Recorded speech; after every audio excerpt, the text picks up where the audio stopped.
Pacers position preview number 4 coming today via the shooting guards. 2 Benns, Mathurin and Sheppard, and we got to squeeze one of the point guards in here. So Kam Jones, you played some 2 at Marquette. You're in here today. We'll break down their upcoming season for the Pacers on today's Locked On Pacers podcast.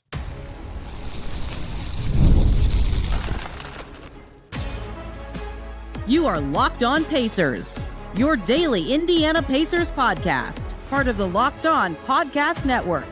Your team every day. What's up, everybody? Happy Friday, and welcome into another edition of the Locked On Pacers podcast, where we, of course, talk about the Indiana Pacers. As always, my name's Tony East. I cover the team for Forbes, and today, continuing the position previews with the 4th one, the player with the most intrigue to some fans, certainly, shooting guards, Benn Mathurin in this group and Ben Sheppard in this group. I thought those two were clearly in twos. Andrew Nembhard would normally be in this group, but he has been moved to point guards for this season. So one of the Haliburton, Nembhard, McConnell trio, plus Kam Jones group had to be moved here. So Kam Jones it is. He played some 2 at Marquette, and we are going to talk about Haliburton in the point guard preview, don't you worry. But how I do these is one stat, one skill, and one question that will either define the player's season or be telling about their future, or is just very interesting to me and will certainly be a talking point throughout the season. Those are all launching points to preview the upcoming season for the players. And we will start with the guy that, of course, has been one of the biggest talking points of the offseason because of his extension, because of his upcoming role change. He's going to start, as already announced by the coach, Benn Mathurin, who has so much intrigue about his upcoming season. And that's why I will go question first for him. Usually I do stat or skill and then get to the question because they inform in that order.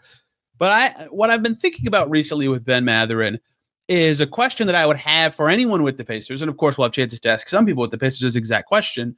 But what is success to them for a Benn Mathurin season? Because there's going to be this push and pull for the Pacers and for Mathurin and for everybody about playing the way that has made them really great. Random action, fast, ball movement, lead the league in passes kind of stuff. And that's all great. It's won them a lot of games. They should keep trying to make that style as good as possible. But Tyrese Haliburton is the king of that style. The reason they shifted towards it is they got him on the team. They don't have him this year. So how much do they go away from it to build a style that works for their team that they have for this one season? But that's just it. If you go too far away, you're focusing too much on one season and not your long-term approach. And so a lot of the Mathurin success could come on the heels of, well, if they play a little differently, it could cater to his style more, because so much of his career and time with the Pacers and questions this offseason have been about fit, right? Can he fit the system that they have, that they've won so many games with? If they keep that system and he still doesn't fit, but he's way better, is that a successful season? If he fits way better but grows in no other ways, is that a successful season? So this is kind of 2 questions. It's, do they change their style at all? Because if they're playing, this is not a good way to discuss it, but just generically, if they're playing a little slower, and then he happens to be better, that's great. What does that mean for the long-term future of the Pacers if they go back to playing faster and then he goes to the bench after the season? Is that actual success? How would they grade that? If he's better at the stuff he's already good at, that's obviously a good thing, to be clear. Like, where does that rank for them on success? And I think everybody and their evaluation of Mathurin entering the season is how they would answer that question of what is success for him. Because to me, it's a little of both, right? He needs to get better. Every player in the league stands to get better at lots of things. Mathurin, of course, getting better at the things he's already good at would be great. He's an awesome scorer. Very few players in the league can actually stay in front of him when he has the ball on the perimeter. He's a heady defender, 110% effort all the time. But the questions will remain forever about, on the team that he is specifically on, can he keep the ball moving and make quick decisions and not drive into crowds and keep the offense being the offense? And I think it's a little of both. I think that the best Benn Mathurin season would be the Pacers' style is a little different this year because it needs to be. And he's good at what they do, but he also shows progress in their fastest moments with quick decisions, with bucket getting, with not driving into crowds, with better defense, just all the stuff that has constantly been the questions of his career. And again, I have to say it before the comments come. Why? What is this narrative about him not fitting? I'm not saying this. Rick Carlisle has said this, and I said it before, Rick, too, to be clear. But this has been acknowledged by the team already. And so the Benn Mathurin season is going to be, what is a successful season? And what actually does that apply to on the floor? Does he come out looking really fast and fresh and moving the ball, and that's all great, and calling J Huff J Sweetheart at Pascal Siakam's little camp thing. That was very funny. He's already blended in with the team. That's great. What does it show up as an improvement, and what does that mean for his spot on the Pacers is like the follow-up question to that. If he plays awesome and fits the style, they should want to keep him and pay him. If he plays better at the stuff he's already good at but doesn't change their style, how does that inform their future as a team player combination? So that what is success to the Pacers for him is a very interesting question that applies to him more than any other player because of the constant questions about what he's good at and what the team is good at. My one stat for Benn Mathurin that I would like to get to is isolation numbers, just generally the way that this is tracked. Because when I think of what makes Benn Mathurin unique to the Pacers, and I still believe this to be clear, this is one of the times where as a numbers guy, I'm like, I just don't buy these. But the NBA does track play type data for a lot of play types, and isolation is one of them. And Mathurin, for all the stuff he's good at, did not have good ISO numbers last year. Regular season, 10.5% isolation frequency, highest on the Pacers, obviously, as expected. 0.78 points per possession, 33% field goal percentage, a higher turnover rate than free throw frequency, 26th percentile in the NBA. Right? That goes back to the first question of what is success? It's that being better and like more in line with what you think of him, because 2 years ago, the numbers were fantastic. 7% frequency. He was in 91st percentile. He shot 44%. His turnover rate was lower. He got to the line way more often.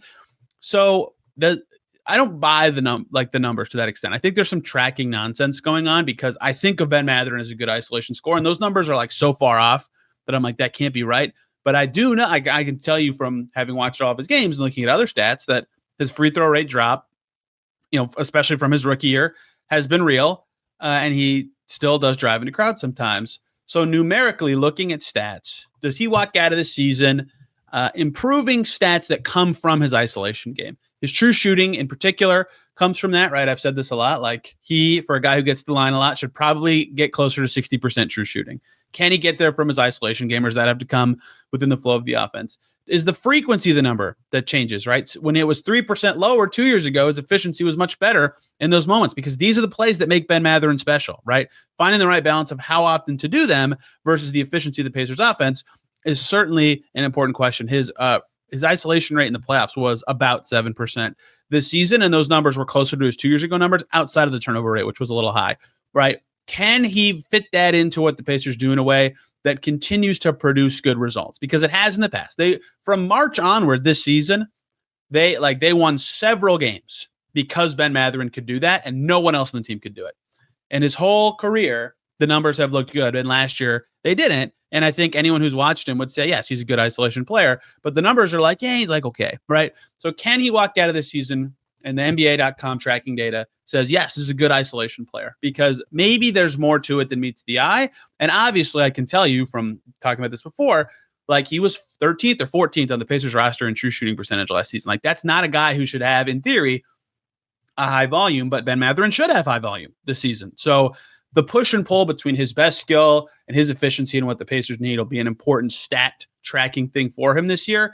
And my one skill for him, and I guess you could count isolation scoring as a skill, but I'm not going to use a stat for this part. One skill for Benn Mathurin, let's talk about defense, right? Because every time anyone, including me, talks about fit or style or anything, we're all talking about offense. We're always talking about the way the Pacers play offensively, the way the ball moves, the way they put points on the board. What if the bridge between what last season was and what his career has been and what a successful season is just like halfway through the coming season or a weekend or whatever, we're like, oh, Benn Mathurin's like an extremely awesome defender.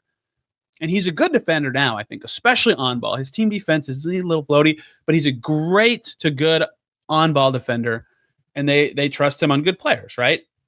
If he is an awesome defender this season, well, if you're the Pacers, you kind of like shrug about fit concerns or role or any of that stuff, because if you have the level of score he is and the kind of yin and yang he provides you, if that kind of player is also a very good defender or an additive defender all the time, regardless of who's around them, that's huge. That's a huge boon for your team. And then basically every 2 or 3 or 4 the Pacers would play, maybe outside of Toppin, is like good on both ends of the floor. And I think Mathurin is a good defender now, particularly on the ball. But if he takes another step forward there, that would be another way we look back at the season and go, oh man, like what a great year for Mathurin. He really established himself as the defender that I believe he can be, and that he says he can be, and that that confidence is important, and he never backs down from any challenge defensively. Like, I believe he can be a great defensive player, and if he actually does it this year, and a lot of the lineups he's a part of are the best defensive groups for the Pacers, that's another way that this season looks great for him without him having to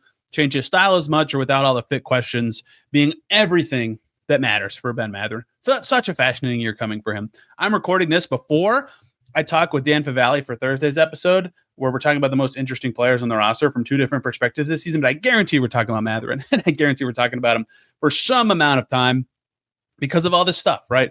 The perspective on him and his contract time makes this such a big year for him and for the Pacers to make a key decision about a rotation, potentially much better than rotation level player. And all of these skills that I just talked about, his own isolation scoring, his defense, and the questions that he'll have to answer and that the Pacers won't want answered about him this year will be very telling for where this goes next. Let's get to Ben Sheppard. My mansion on Ben Sheppard Island is ready for the upcoming segment, but not going to talk about a lot of that stuff. Ben Sheppard coming up next year on Locked On Pacers. Before we talk to Ben Sheppard, let's talk about OpenPhone. If you're running a business, you know that every missed call is money left on the table. Think about the last time you had an urgent need, maybe for a plumber or a service provider.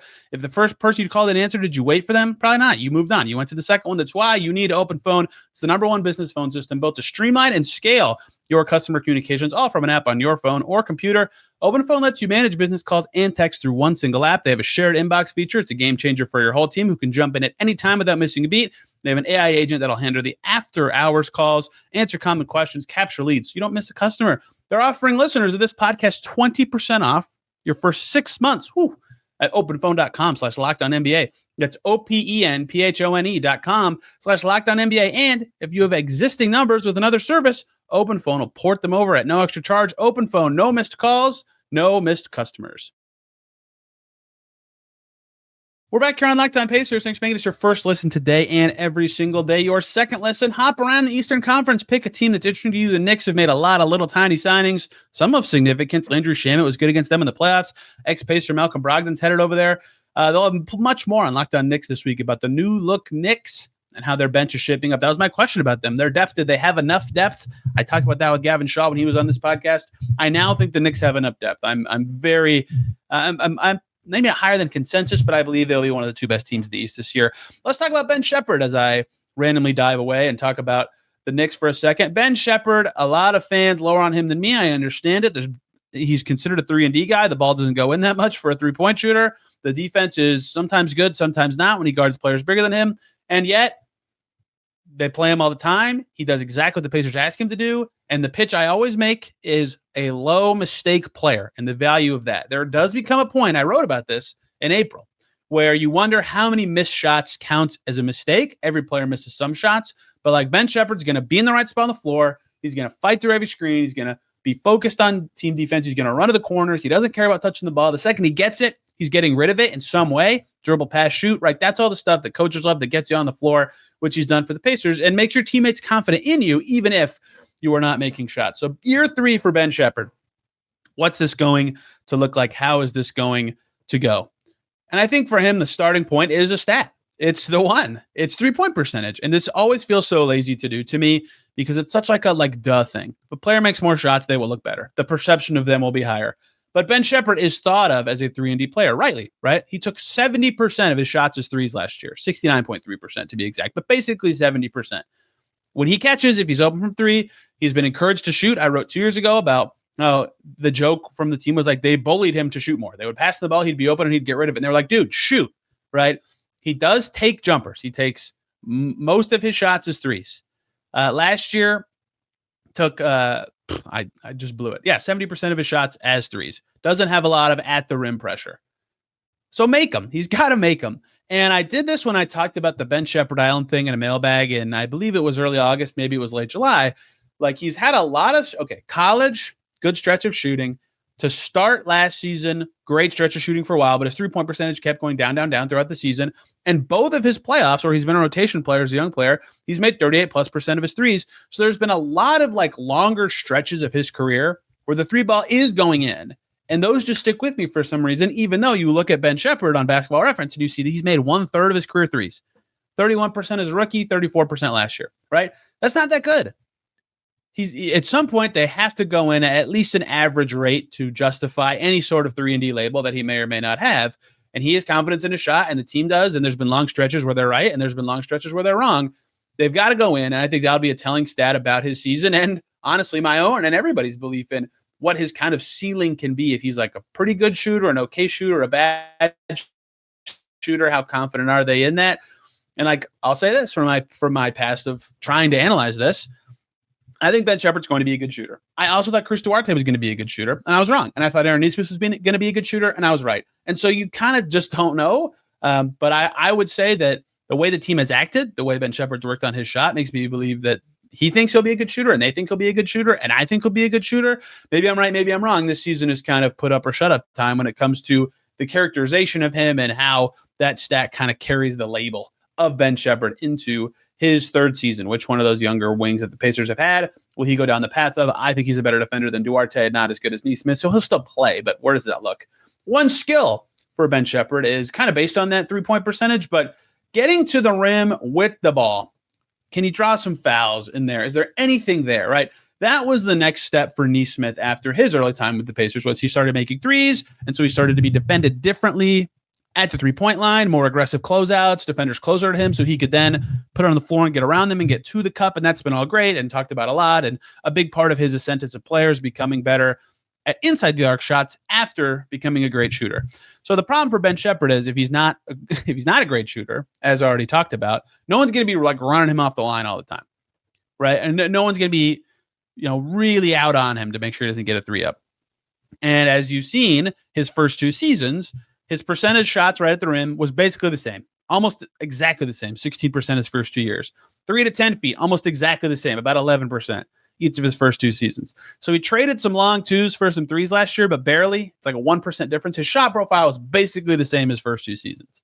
He does move really well. Like, he's not a joke of a dribbler. Can he actually get around anybody? Can he get into the paint? Is he going to be asked to do those kind of things? Is a question worth asking too. Like, he never turns it over. That's all great. Does he have any toward the rim pop or ability? Because one, it's good to make shots at the rim, and he does make them. He shot 70% from 0 to 3 feet last year. He shot 57% on mid-rangers from 10 to 16 feet. Okay, like it's not like a joke if he shoots from inside the lane, especially at the rim. He's athletic, right? But the volume is so low that it's not even like a thing anyone talks about or thinks about when it comes to Ben Sheppard's skill set. Can he get there and do anything about it?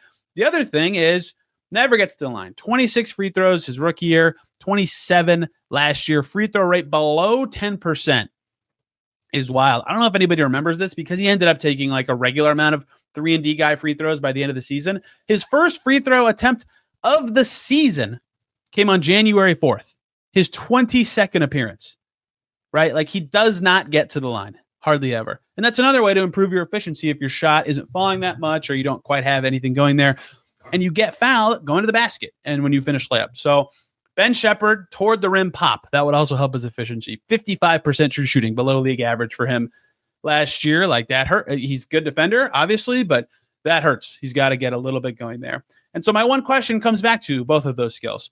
What is Ben Sheppard? Actually, right? This feels very like a cop-out and lazy, I'll admit it, but I view Ben Sheppard very highly. This is a potential like small wing / big guard 3-and-D type player that type of player can fit any lineup.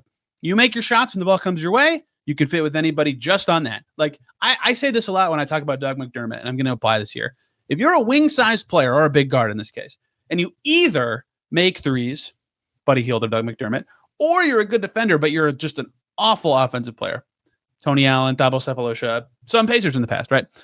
Or you do that, you'll play. You'll be on the floor. An NBA team will want you for minutes. If you do both, you're awesome, obviously. But you just got to do one. So Ben Sheppard can guard. He's going to play if he's on a team. But, like, what is he? Is he a guy that's like, yes, 20 minutes a night, he's going to make 38% of his threes, he's going to guard a 2-guard or a 3 very well, he's not going to mess up that much, his teammates are going to trust him, this is great, they should be really excited about having Ben Sheppard for the next however long? Or is it like, yeah, this is their 10th man? This is a good defender who just can't put the ball in the basket enough to consistently get on the floor. If he's the guy they have to chip minutes away at to play Furphy, maybe that's fine. You see the upside there. Maybe he's a trade throw in as a plus additive, but isn't like a huge loss, right? We'll learn the answer to that question. Maybe not with certainty. You never are certain, but like a lot more will be determined about that this year, depending on how it goes with his offensive efficiency or other added skills.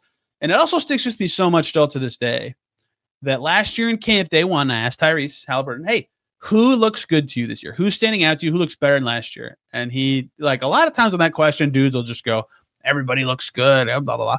And Tyrese Haliburton looked around for a second. He goes, Ben Sheppard's been balling, right? And then Shep was in the rotation day one, and people are like, why isn't Jarris playing? And Shep was good. And so his teammates believe in him.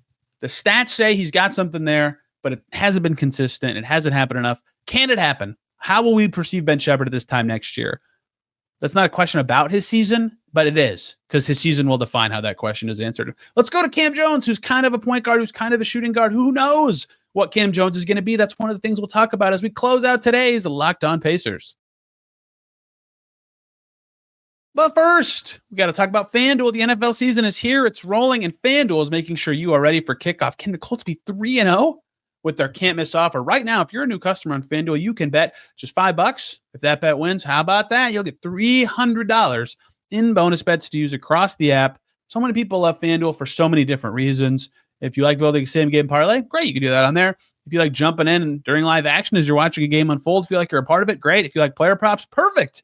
Makes every game more exciting, whether you're watching your favorite team or just keeping an eye on your fantasy lineup. It's quick, it's easy, it's the best way to add a little more energy into your Sundays.